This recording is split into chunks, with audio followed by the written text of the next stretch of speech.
to really get into kind of the nitty gritty of, what is SQL, why is this the tool that we're going to be using, and how can we use it to actually get crypto focused data, and actually start to build some basic analysis on top of that. So where we left off last week was actually starting to use some aggregations. We learned what group by was, how to actually use our aggregation functions over time and across different groups. We learned about what common table expressions are, and joins to bring in data from other sections and other tables and other different sources like that. So today's going to be a little bit different. Let's start to dive in and actually use this stuff to build up an analysis. And it's going to be largely a refresher of what we've gone through so far, as well as building on top of that and moving beyond the easy tables into actually looking at transactions and how do we pull insights out of those transaction objects and what does that really mean. But first, we're going to kind of stay within easy just for about the first 15-20 minutes here to go through a refresher of what we've done and how we could actually start to apply these concepts in a real use case. So that being said, let's pop over to MetricsDAO. Another thing that we do here is run bounty programs. So I'm just on the MetricsDAO website, scrolling down so we can see the open analytics requests. And I picked one in advance, Uniswap. Why not start with number one here? Active AMM users. So using what we've done so far, this is a question that we can answer. And if this were a live bounty, we could actually go in and put something together. So this question is, show the number of active users, wallets on Uniswap and SushiSwap over the past year. Describe how they compare using at least two metrics, such as unique users a month, transactions per user per month, or anything you find interesting. Give insights on the differences or changes between the two platforms. Choose either Polygon, Ethereum, or both for your analysis. So in general, analytical bounties like this are going to have a fairly open-ended component to it, where there is a lot that is up to the analysts themselves. What these two metrics may be kind of are up to what's interesting to you as you go through your work. I'm not going to go too deeply into this question to the point where it would be a bounty that actually could be fully submitted. But we're going to use this as a jumping off point to start taking a look at. All right, let's use these metrics and the techniques we've gone through over the past week to answer at the very basic, comparing Uniswap and SushiSwap over the past year with a couple of metrics there. So I'm going to continue to use Flipside for now with the easy tables. So let's open up a new query. And we are going to be using Ethereum core DEX swaps again. If you don't recall what that data looks like, hit the preview button, and that will bring up about, I think, 10 records from that table. And then I'm just going to hide the sidebar so that it's a little bit easier for everyone to see what I'm doing here. What's in this easy DEX swaps table? Can we use this for our analysis? Let's first go to documentation just to remind ourselves. Ethereum core. Easy DEX swaps. Table currently contains swap events from the fact event logs for Uniswap v2 and SushiSwap, along with other helpful columns indicating amount USD where possible, other DEXs coming soon. So it's helpful, but it kind of says right there in the documentation, it is somewhat limited, but that doesn't mean we can't use it. So this, just to remind ourselves of the question, was looking for users over the past year. So platform, we can kind of double check to confirm like what's in here. Select distinct.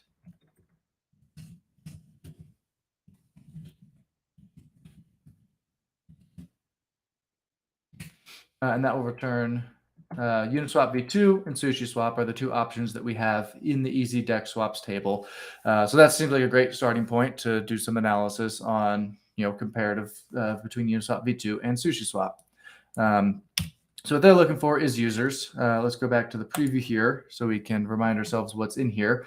We have a timestamp. That's great. We're going to want to look at this over time. Origin from address. That is most likely what we're going to be looking at. How do we know that? Well, we can recall that transactions are a counterparty type system where someone initiates it and they interact with something. Perhaps this contract address here. And in this case, if I were to go initiate a swap on Uniswap, which we will go look at a little bit deeper later, my address would be the origin from address. So I can kind of infer, okay, this is probably the user or bot or protocol that is starting the swap. And then we have all this other information in here about the different pools, the amounts. But for this particular question, that's not what we're looking at. We are interested in the people that are actually, or wallets rather, that are actually behind the scenes here. And in this case, we also have a sender, just keep taking a look through, in addition to an origin from. So we can go back, check the docs, and remind ourselves, what does this mean? The router is the sender in the swap function versus the origin from address, the from address at the transaction level. Router is the sender in the swap function. So that looks like that's going to be whoever's routing it. So we can see origin from is EB7. So that's who's initiating the transaction, it just said. The address from the transaction level. Whereas the sender is the router, which actually looks like that's matching origin to address 7C, OX7C. Just kind of looking through some of these with manual inspection just to get a feel for information that we have here. So based on that, just quickly thinking, yes, I think origin from address is what I should be counting up. That is the original from the transaction, despite the events that happened in between. So if we were to answer this question, we would want to use a couple of the techniques that we've remembered from last week, which are, all right, we want count of users over time and across platform. So if you recall, if we want to categorize it into a couple different groups like that, we're going to need to use something like group by. And if we're dealing with dates, we'll use date trunk. Now, I could use a daily level, which we get very granular. But the question asks for, let's look at it over a year. So maybe I don't want to look at 365 different instances for Uniswap. Let's start with maybe monthly active users, and then we can change this maybe to look at weekly. But as we're going through and seeing what's in here, it makes sense to start less granular and kind of burrow it down from there as we go. Maybe we determine that weekly is correct, so we change it from month to week. But it's, for all intents and purposes, let's start with the casting a wider net and seeing how we should change it from there. So we want the date because we're looking at it over time. And then we are also being asked to compare Uniswap to SushiSwap. So platform is going to be an important column in here. And then we're looking at user metrics. So we decided we were going to use origin from address. So let's count how many of those we have.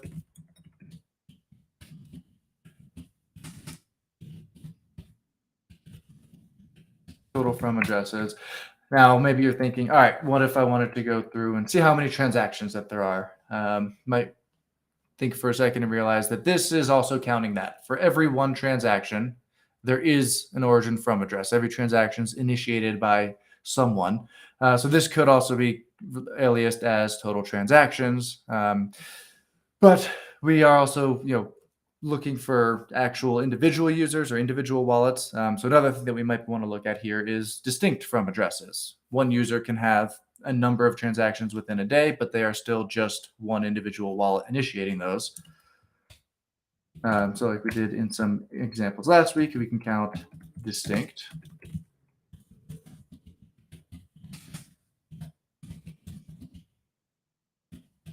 from addresses. And let's keep it kind of simple for now. Dex swaps. Our two groups are going to be date and platform. 1, 2. And then I like to order it just so you can see it in the table here before going into a chart. Order by date.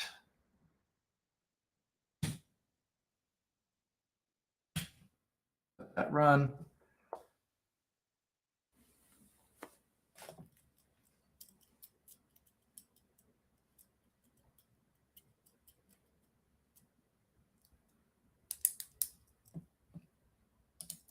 That might happen sometimes. Let's just refresh. Okay, so it looks like it did run. Look, we've got 2020, May 1st and onwards. So clearly forgot to do something in here in that there's no date filter. The question only asks for, over the past year. So that's easy enough to go back and just add a quick where date minus 365. So that will take today, subtract 365 from it, and it will bring me everything that has a block timestamp greater than the past year. So August 1st, we are in August, so that makes sense. And we are truncating on a month level. So we have August, September, October, and then we can start to see here the total from addresses is also the total number of records that are occurring within that group relative to the unique froms, which is pretty significantly less. So we can either look at the numbers or recall that another great way to explore the data that we're looking at is by actually charting it. So let's just take a look at total from addresses relative to unique from addresses. And let's put the color column, which will basically kind of group by, and that'll as the platform. So we can see instead of none, this is just going to sum it up and show us the total everything, but we want to compare platform. Fortunately, it's only seeming to do that on the bar chart, not on the line chart. So maybe trying to throw all this information into one individual chart is not how we should be doing this. Maybe we should split out SushiSwap and Uniswap and look at them on separate axes. Or even separate charts in general, where we have just one Uniswap chart and just one SushiSwap chart. And that's one way that we can get some better presentation level visualizations is by being very clear and intentional about what's actually going on the chart. We don't necessarily always want to just dump everything that we just calculated into a single chart and say, great, I have all the answers here. We've got 2.5 million total from addresses, so that's total transactions, but only 500,000 of them were unique in the month of September, and that's that. Doesn't really tell the user all that much. So maybe a better way to do this is to instead of putting it all into one chart, is to actually start to split these out. And I think with the Flipside editor, the best way that we're going to do that is by actually segmenting out. So Uniswap -v2, I think is what it was. Let's just comment that out for now so we don't actually fully delete it, because maybe we will change our mind and want to do it again the other way after the fact. And then we'll do it via filter. So now we just have Uniswap. Go in our bar, and we've got our x-axis is going to be date from with our uniques kind of there. And then we can see, just the Uniswap data in front of us, where October had 3 million transactions, aka total from addresses, where only 630,000 of them were unique. And then maybe in an entirely separate query, we do that for SushiSwap. There's a lot of ways that we can slice and dice these easy tables using some of the metrics that we've put together and some of the techniques that we've learned. And for the most part, for a very high level, basic use of the SQL that we've learned so far, we could say that we're done. We could put this on a chart. We could calculate the same for SushiSwap and kind of put those next to each other. And like I said, I'm not going to go too deep. We could start to look at some metrics where we say, all right, instead of 627,000 over 3 million, what percentage of these transactions are by unique users, or what's the average number of transactions per user?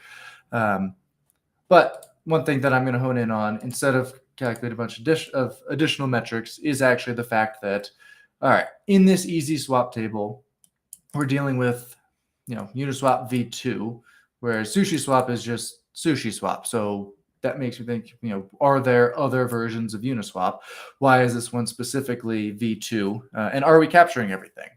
So that's a question I should ask myself in going through this. The answer may not always be in the table right in front of me. Yes, I have some numbers, but is this appropriately modeling out what's happening on Uniswap? So for that, makes the most sense. Just let's first and foremost go to Uniswap and see what we've got here. Let's actually take a look at what we're being asked to analyze. $1 trillion in trade volume, 106 million all-time trades. Scrolling down, just let's see what it actually looks like. Uniswap, pretty straightforward interface here. Charts, maybe I want to take a look at, all right, if I'm modeling out some information, maybe the charts where they're actually showing me that is a good place to go. We've got 4.5 billion in TVL, 1.3 billion in 24-hour volume. That's a lot. There's a lot of trades going through. We can see what their top pools are. Over the past 24 hours, Ether has over $1 billion in volume. USDC is not that far behind at 988 million, driving almost all of it. And if you're looking at this saying, well, those two together total up way more than 1.28, there is some overlap there within the individual USDC. The third largest one is the USDC ETH pool, and there's a couple of those. So you can't just sum up that column, say like this is what the 24-hour TVL is, or sorry, volume is, because within this there are USDC Ether trades that individually account for their own 24-hour volume. But in going through this, I kind of noticed something up here that in the top right we have V2 analytics. So that's telling me something like, there are, at one point was a V2. And if I look down here, V1 analytics. So there are different iterations of Uniswap. If I want to find out more about that, let's just search, what is Uniswap V3?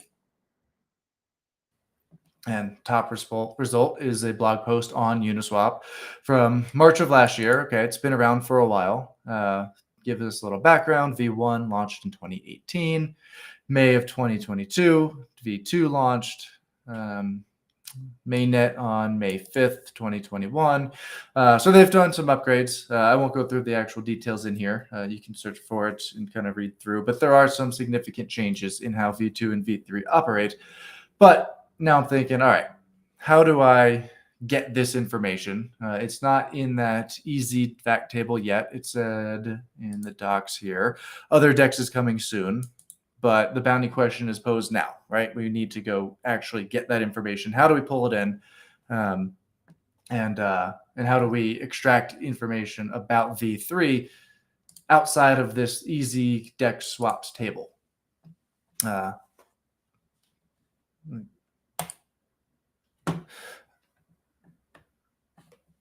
So if we were going through, the Uniswap V3, maybe the first place to start would be like how important is that really? Is it that significant? Well, on V3 we've got 1.3 bill in 24-hour volume. V2 info page, we have 100 million in 24-hour volume. So yeah, that's a pretty significant difference. We're not capturing almost all of the overall Uniswap volume, but you might be thinking like, that's kind of weird. I wonder why there is still even 100 million in volume here. So continuing to dig, maybe we find this FAQ page where one of the most commonly asked questions is, can we still access it? So the contracts will live indefinitely as an immutable set of smart contracts on Ethereum. We can go look at those in a second and actually see what that means and the traffic that's flowing through them. You can still swap through the V2 contracts on their front end here, but for the most volume is now going through V3. But there also may be other DEXs or routers that are set up to use the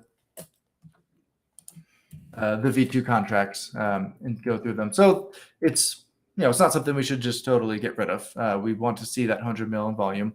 But to answer this question, we have to move beyond easy. And in order to do that, we have to kind of understand a little bit about where is this information coming from? Where do we actually get this transaction data from, and these from addresses and all that other stuff that populated this table, like the amounts and the pools and the platform.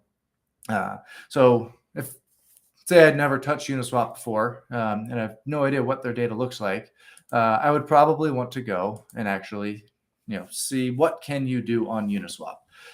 You can obviously swap how a transaction looks on chain. That might be a little confusing. Like you open up Etherscan, where do you even start?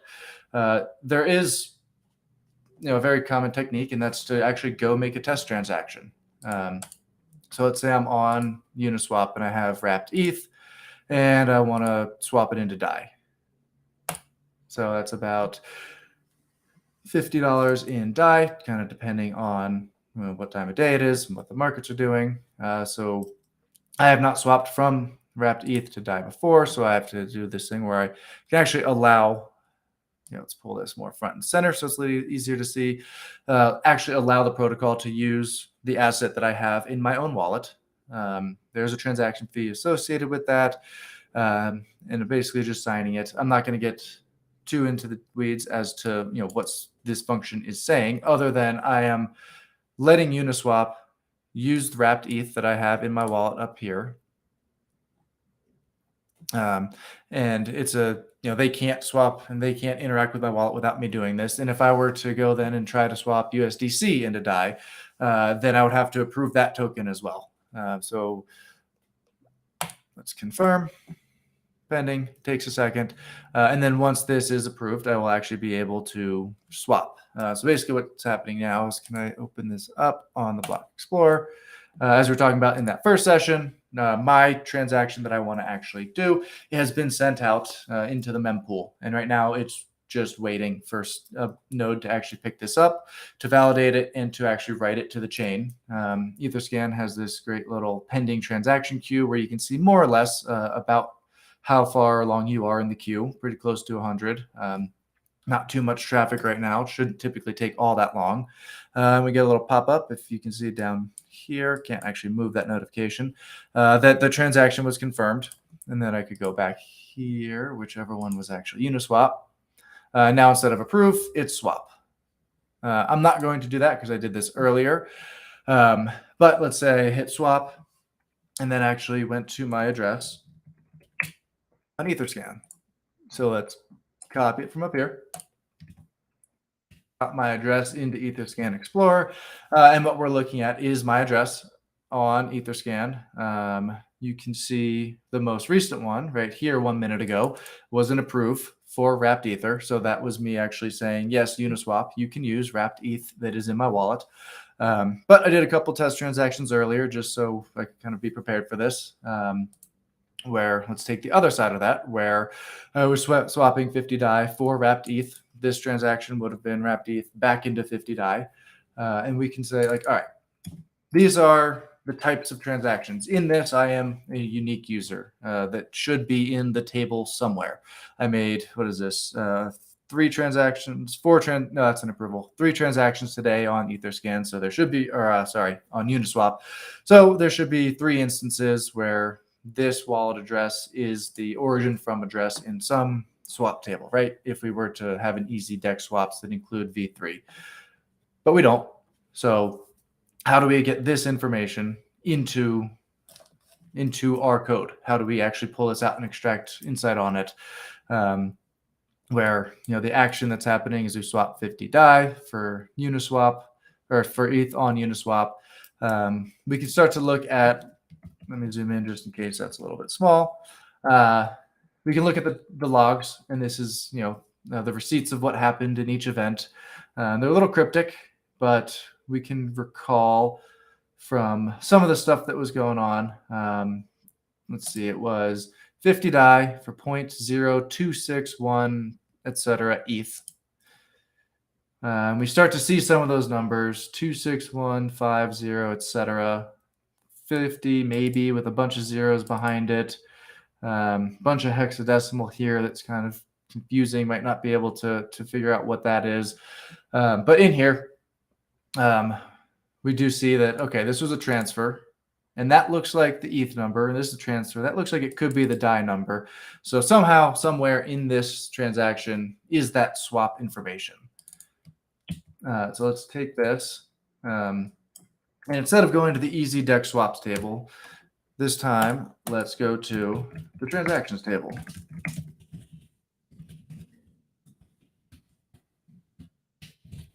Dx hash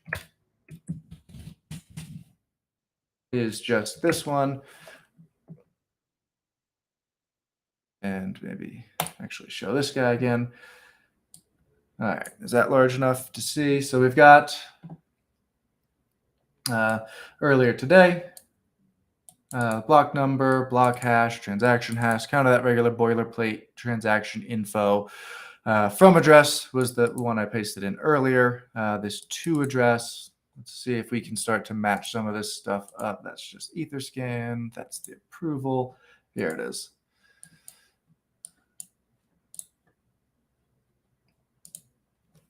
All right, kind of tough when it's split screen like this. If it's too small to see anything, just let me know in the chat and I will zoom in. But just looking for where this information is. All right, so we've got the from on Etherscan, the sending party of the transaction. I have an ENS, but if I hover over it, it'll show me that 0x04. Okay, that matches. There's to address is a contract, OX68B, Uniswap v3 router. Hey, that's maybe something that we're looking for. The transaction fee, which we can see down here. Gas price was 20 Gwei. That's great and all. Important to have that transaction metadata, but where do we actually get the information telling us about swaps? Well, on Etherscan, we went to logs, and that seemed like it was pretty rich in data. So let's scroll all the way over past the transaction input, and we have this JSON. It has basically all of the transaction information, which we kind of started to look at last time. So let me paste that in here, and I think it's Control-Alt-J to format a JSON in Atom. And we can start to see, okay, block hash and block number. Here's the transaction hash that we can see on Etherscan here, and it's all represented in this JSON object that is basically the raw data that we're looking at that's cleaned up and shown nicely here. And that's what we want to do, is clean it up and show it nicely. So we found the logs on Etherscan. Let's just look for the word logs in here. And here we go. So how do we even get to this? Like what is this doing in here? And how would we start representing the logs in our SQL editor? Let's go back to this on the side where we have this tx.json column with this information in it, but we want to actually get to, in case that's too small, let's keep zooming in, get to this logs object. So this whole thing, this tx.json, is what we call a dictionary, and that's indicated by these curly Q braces, which I'm highlighting in the top left screen here. And inside of this, there are comma delineated key value pairs. So condition is the key, null is the value. From is the key here. My address is the value, and it goes on and on. And we could get to any one of these simply by indexing in.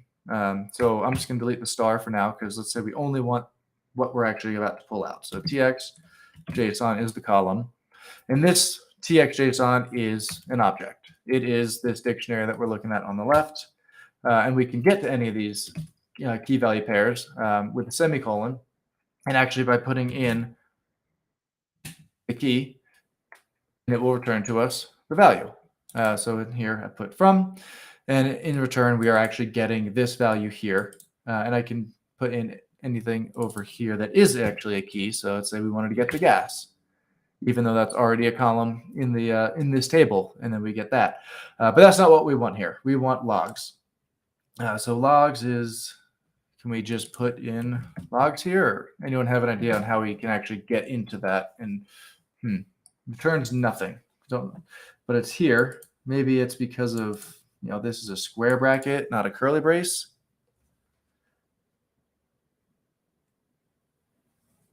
I don't know. Anyone know how we might get the logs?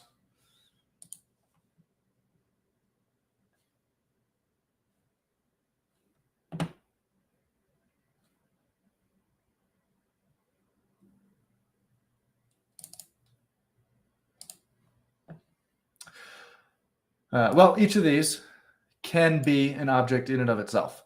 So while from the value for from is a string that is an Ethereum address. If we take a look down here, all these are indented, which should tell us something, that they are actually nested within receipt. So the key for receipt, or the key receipt, its value is actually another dictionary in and of itself. So if we type in receipt here, then we'll actually get this equally ugly, unformatted giant JSON here. But we can look into like, all right, the first thing listed when it's formatted nicely over here is block hash. I see that. Then I see block number and cumulative gas used. So, okay, now we've got, this object here is now represented in the column, but we just want logs.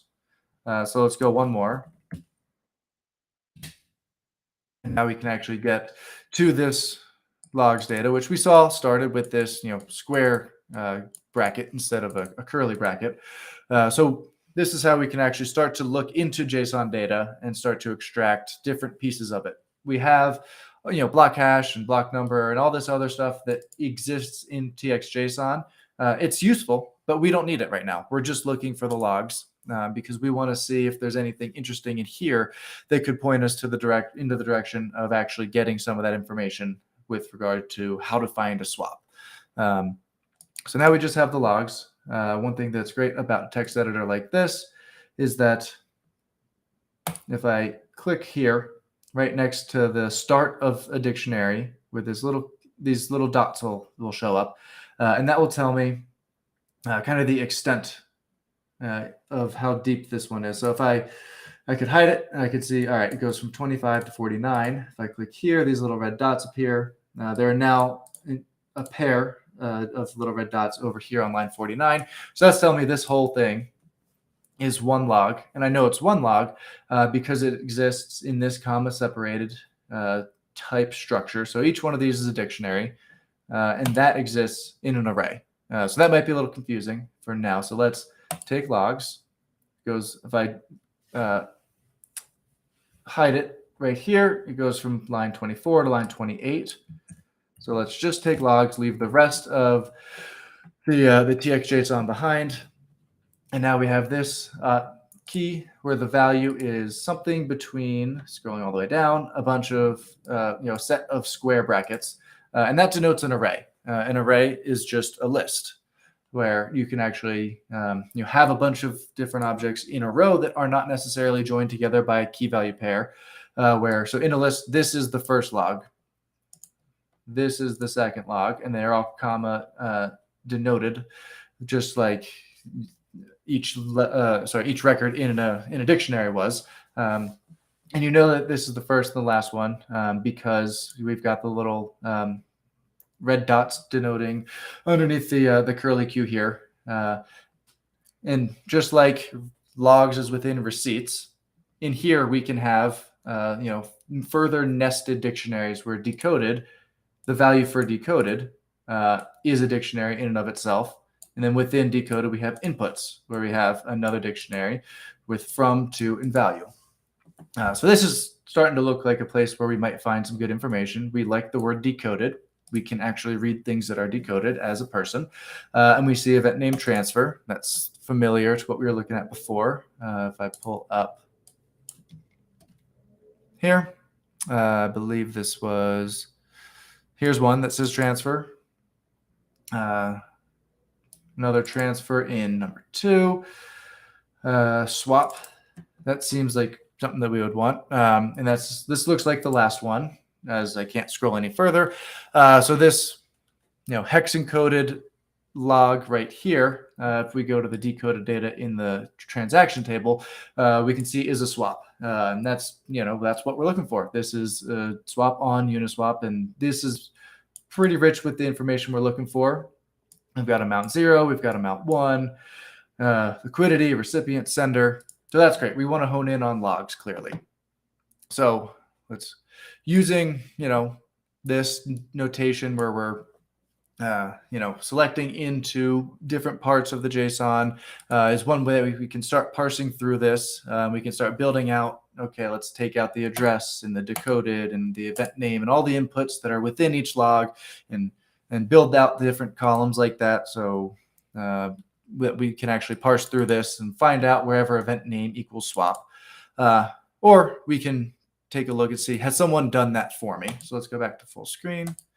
Logs are pretty important. So the answer is yes. We have a fact event logs table, which basically does a lot of what we just did, where it hones in within the transaction JSON and actually pulls out each log.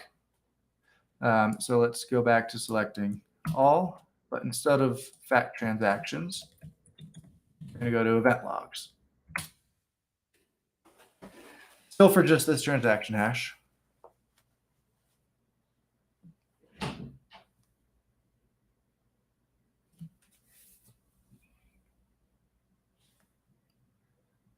And as that's running, we can just kind of see the information on it. So this table contains flattened event logs from transactions on the Ethereum blockchain. Transactions may have multiple events, which we saw in that example. I think it have 4, which are denoted by the event index for transaction hash. Therefore, this table is unique on the combination of TX hash and event index. Event names are decoded in this table where possible. That's important to note. So that's where we had swap and transfer and approve. Event inputs column will contain the log details in JSON format. Great, we kind of know how to use that a little bit now. So now we've got this same transaction where we're just looking at the logs. We do still have all this boilerplate, transaction hash, block timestamp, from address and to address. But as we keep scrolling over, we start to see a much cleaner representation of those logs that we were just looking at, where we saw that approval, transfer, swap is now an event name. And we have the inputs there. So amount 0, amount 1, this should all be familiar from these inputs within decoded. And that's where we can actually start to do some stuff. So, all right, we did a Uniswap swap. We're looking at it and we can kind of tell. So very clearly, we want to know where event name equals swap. There is a bunch of other information in approval and transfer, but what we're really looking for is completed swaps. So if we were to, look at other event logs in Ethereum, we'd probably start with event name equals swap. Now, that's presumably not just going to give us Uniswap. There are a lot of different DEXs out there. How do we start to take a look at, just Uniswap-based swaps? So if we go back to Etherscan, one of these is Etherscan that I was just looking at.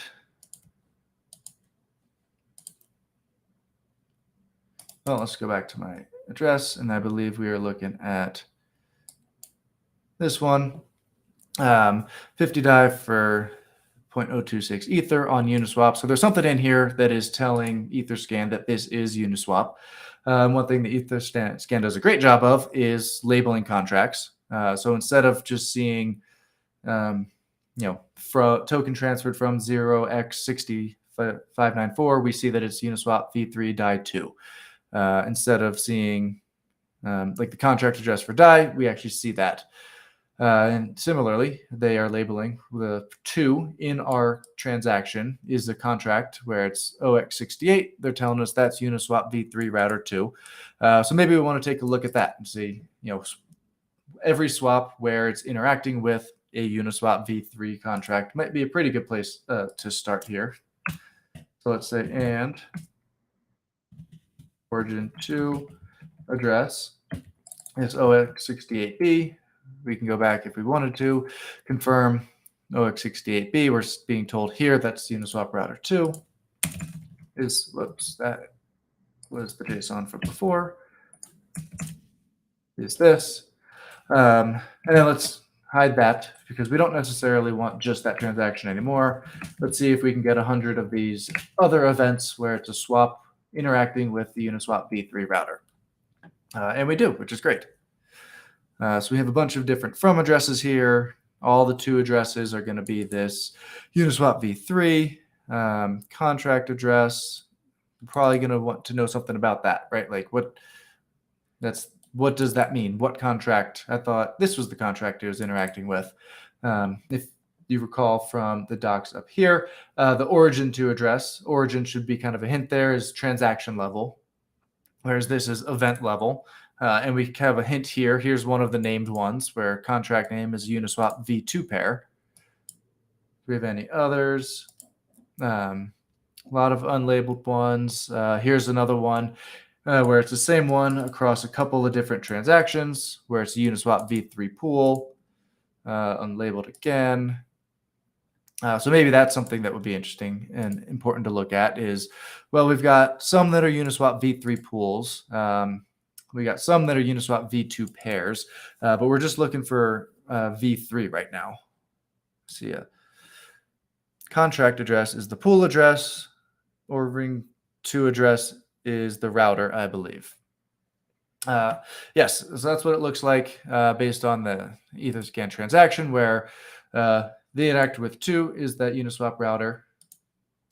With this contract address, looks like a pool. We've got a swap of some amount here and here, where the contract name is pool. So let's just use some aggregations to to figure out what's in here. So let's go contract name, count 1.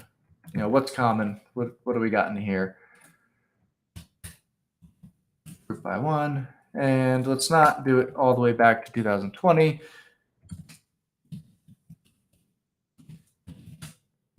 Let's just do past 30 days for now, just as a sample of what activity has been happening.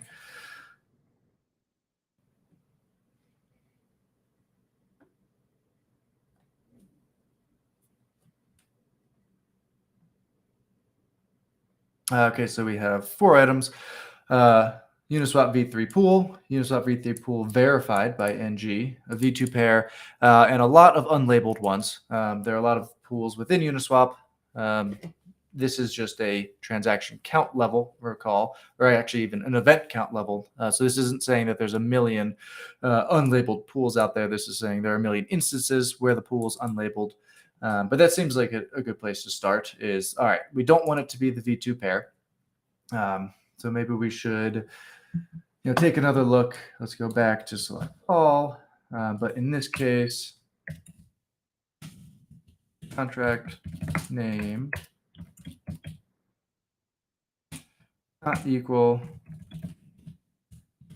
Uniswap W V2 pair, not grouping. Take a look at some of these transactions, excluding that. So now we've got a lot of swaps in here. Looks like 88E68 is a very common one. How do we actually start to figure out, what is this pool? But is that what we're looking for now? Because we are looking for users. And how do we know the ones that were null there are actual Uniswap pools? Maybe there are other origin 2 addresses in here. So let's actually flip the script and say, all right, we're not going to look at where it's just this router.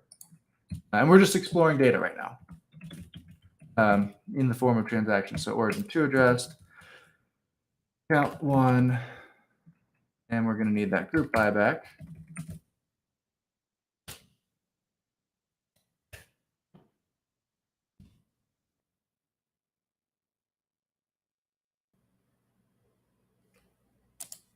I should probably put a 1 so I can tell what I want it to group by. So we have almost 2,000 independent origin 2 addresses. By 2 descending. Let's see if any of these are overwhelmingly common. 200,000 of them, of the actual individual events, are this one, which is familiar. We recognize that as the Uniswap V3 router, but then there's a bunch that are not that. So let's see if we can label these. I actually put a little bit of information behind it. So let's go for maybe it's contract, maybe it's a label, labels for addresses on the Ethereum blockchain. That seems like a good place to start. Let's use another concept we learned last week is a left join, and that is Ethereum. Dim labels, we're going to call alias that as L, so I don't have to type out too much. but this one's logs. So maybe we do LO and LA as the aliases. So it's kind of clear which one's logs and which one's labels on LO dot origin to address, because that's what we want to figure out what it actually says in there. And we are taking from the actual labels. Let's see what's in here. Address. Address name, blockchain, creator, label, label subtype, label type. Well, address is the one that we would most likely be joining this on. LA.address.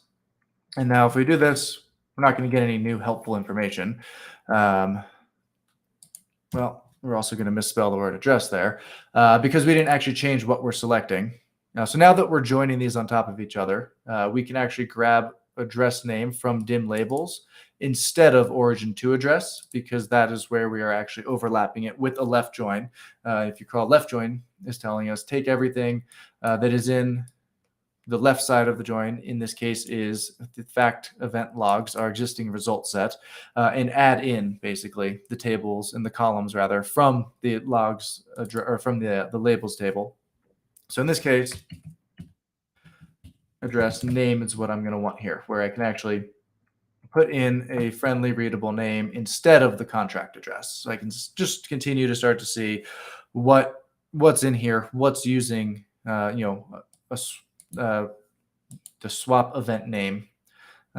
Mostly Uniswap v3 router 2, 1-inch v4 router, mevbot, lots of MetaMask swap routers.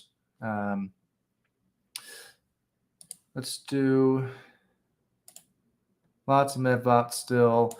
So now let's take another look. Let's explicitly declare. So it was Uniswap v3 pool. But I remember there was another one that said, Uniswap v3 pool approved, something like that. I don't remember exactly what it was. So let's add an I-like back from when we were, investigating how to find string comparisons, but we didn't know the full name for it.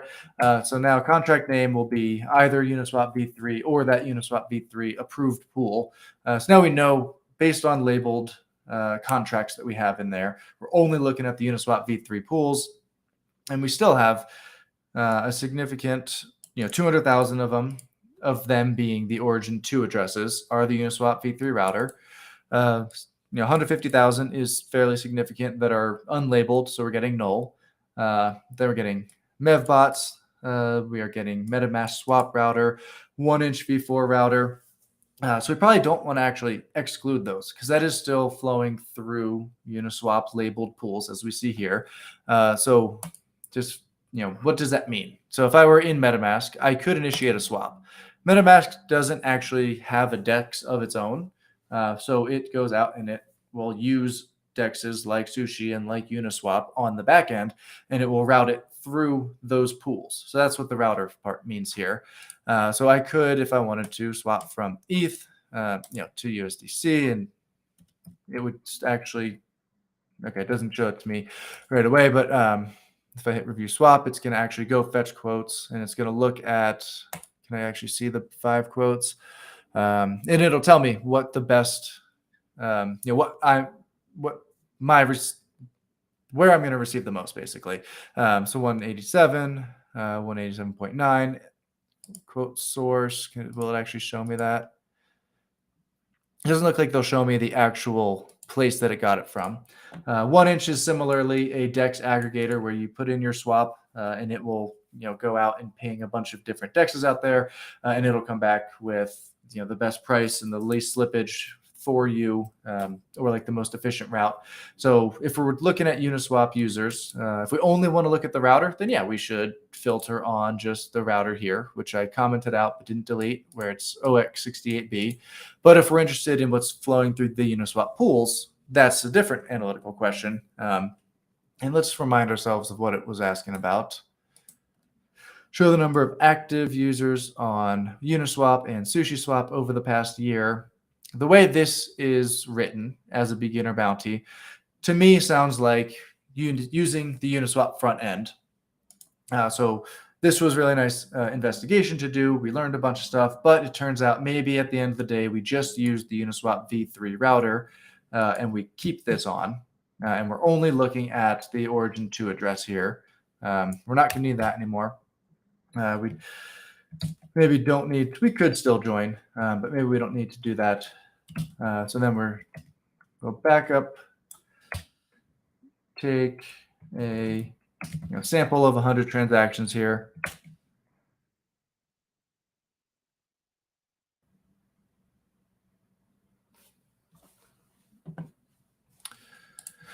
You want a space between Uniswap and V, but also how do we know that those null values aren't also Uniswap? So I'll take that in 2 parts. That's the tough part about doing things with memory. Did you say here? So I don't think so, based on the contract name.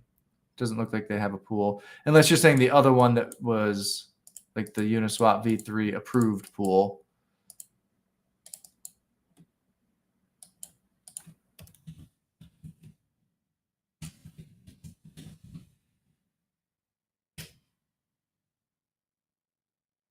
We have both of them here. We are, so it's pool verified by NG, so we don't need a space there. And your second part of your question is very, very on point. How do you know those null values also aren't Uniswap? We don't without looking into them further. So I could, kind of go back to where we were here. In this case, we are saying where origin 2 address is the OX68, which we know is the Uniswap v3 router. I could continue with this left join, say, all right, let's label these so that I can also add a filter where the label is null and take a look at what those transactions are. That would be, that is proper analytical process, and that is something that you should do. If you see something that's null and not labeled, don't just pass it off. That's an opportunity to dig further and to see if you're missing something, if it's unlabeled for a reason. And what the overall volume in there is. With the time that we have left, I'm not going to do that quite yet, but that is very good thought process to have there. When you see something that isn't clean and doesn't quite fit, yes, definitely take that opportunity to dive in and figure out, all right, what's behind this null value. So yeah, that's a great thought there. So what we had before was looking at unique types of users based on the easy DEX swaps table. We set out to look at, all right, let's just figure out Uniswap v3. In this instance, we are only filtering to where the contract is like the v3 or the v3 verified pool that we have as labeled. And we've decided, based on what we're looking for here, let's only look at the Uniswap v3 router. If we wanted to dive deeper into those null values and just look at all the Uniswap v3 pool volume in general, then yes, we should not, we should comment that out and take a look at that. But for now, let's just look at this. And we have a pretty good idea that, okay, I'm confident that I think this is a pretty good representation of what's happening on Uniswap. We're cutting out the v2 pools. But similarly, there were some pools that the contract name was null. So that's another area that we should figure out and dive deeper into. To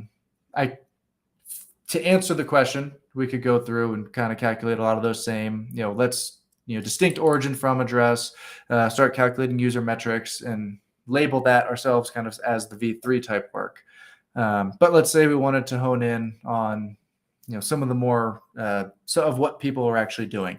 So that's what we'll do next. We are running out of time here, but so I kind of want to give more of a preview of what's going to happen next is that we might want to know how much volume is passing through Uniswap v3 instead of just the users. User numbers are great and it's one metric, but volume and TVL are very important. As we saw in the Uniswap info page, they're processing 1.28 bill a day, and that's actually a bit on the lower end compared to earlier in the year.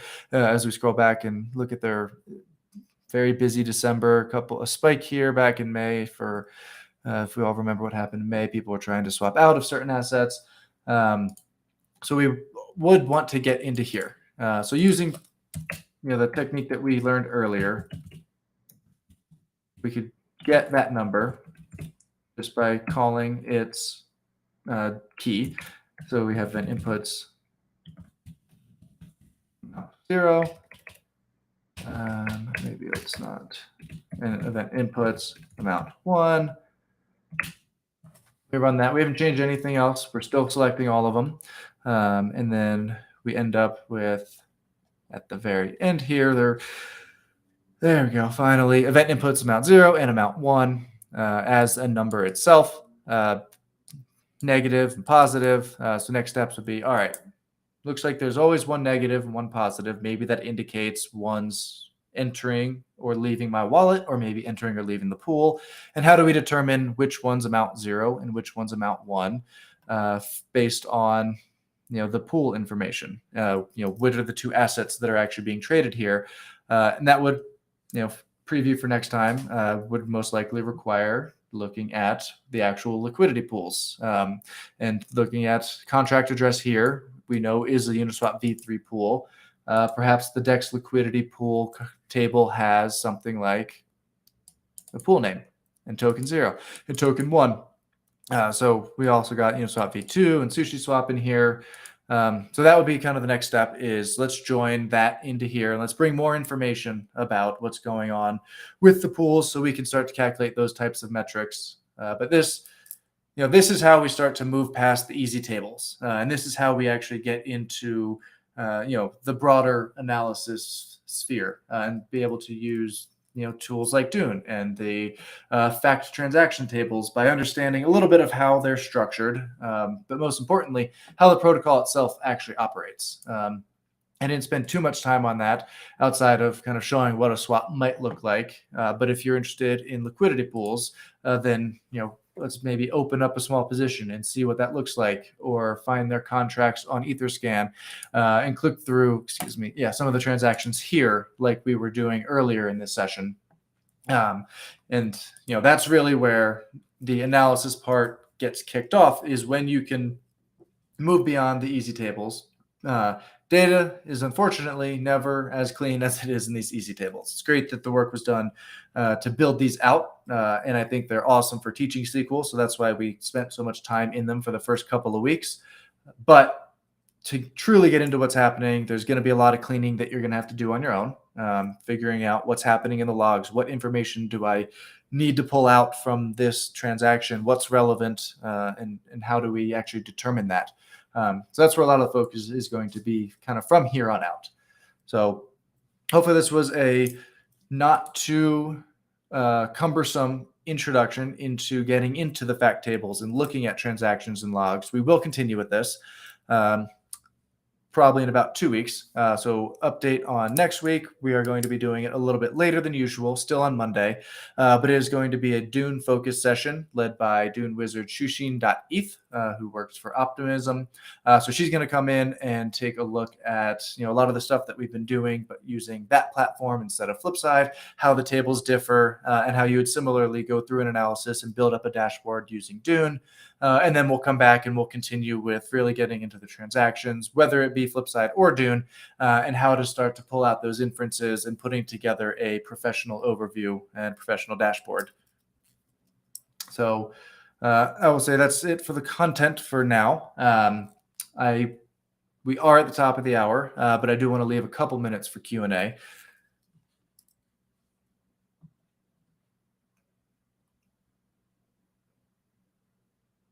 So excuse me while I read back a little bit.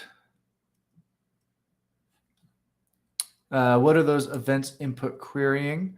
So let's hide that so we can just see the results here. So we're still in fact event logs, and in here we have a table, or a column rather, event inputs. Before I just answer the question, I will say the best practice is always to go to documentation. We are using the Ethereum core tables. And now we are, instead of an easy table, we are in event logs. So the decoded inputs for a given event. Understandably, that's a little lacking in detail. So we'll go back to where we were earlier in the session, where we started to see some of this information, where we honed in on, okay, amount 0, amount 1, event type swap. That's probably what we want. So if you recall, I copied that original TX JSON from the transactions table into here. Let's go full screen so it's a little bit easier to see. And then within here, within the receipt, we have our logs that we are looking at on Etherscan. So this tab is just those logs. Sorry for scrolling up fast there. I know it gets blurry. So then here we have inputs. So contract event name, that is that column. I think it's just event underscore name. It's approval. And we have some inputs here, just so it's consistent with what we've been looking at. Let me scroll down to the swap one. So now we have these decoded logs where the event name is swap, input, amount 0. We know from looking at it on Etherscan and from what the type of transaction was, this is the 50 DAI. And this is the 0.026 wrapped ETH. Recipient, sender, all sorts of metadata in here that should match up with amount 0, amount 1, liquidity, recipient, sender. So that is coming from the decoded logs within the transaction JSON, specifically for where the event name right here is swap.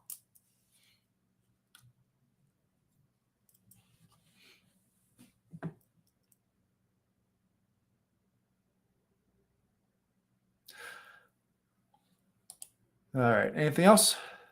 If not, we do have our regular weekly office hours. It will be this Friday at 6, and you may be wondering why.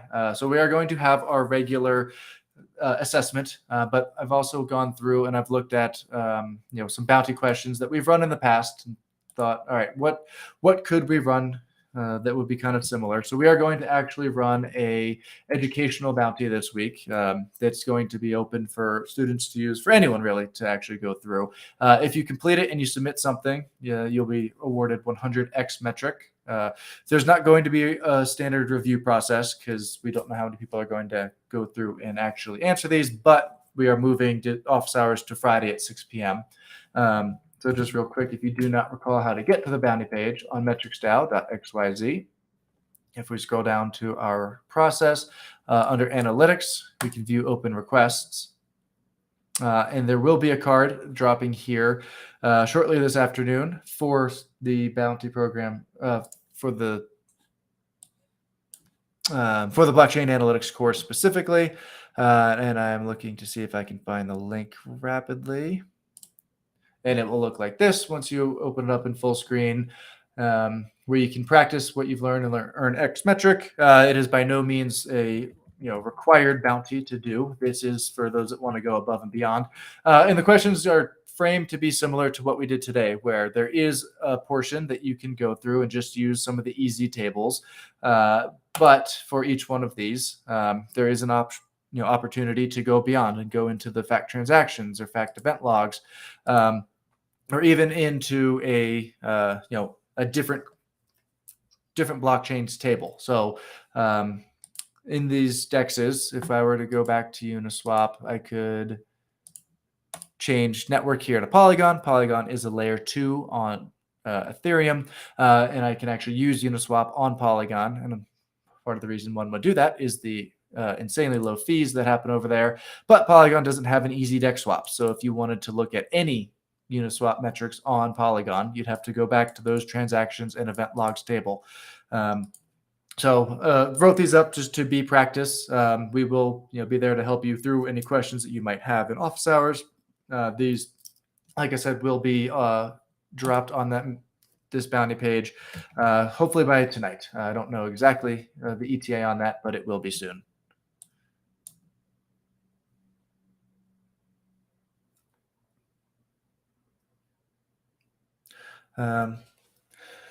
Cool. So it looks like we have no more questions. Hope to see everybody in the chat as the assessment comes out and as people work through some of these optional assessments. Once again, you get 100x metric for that. And office hours is on Friday. If you have any questions about those educational bounties, then or need some help with it, or just want to see, all right, I did this part, but I can't go into the Polygon tables. I get lost.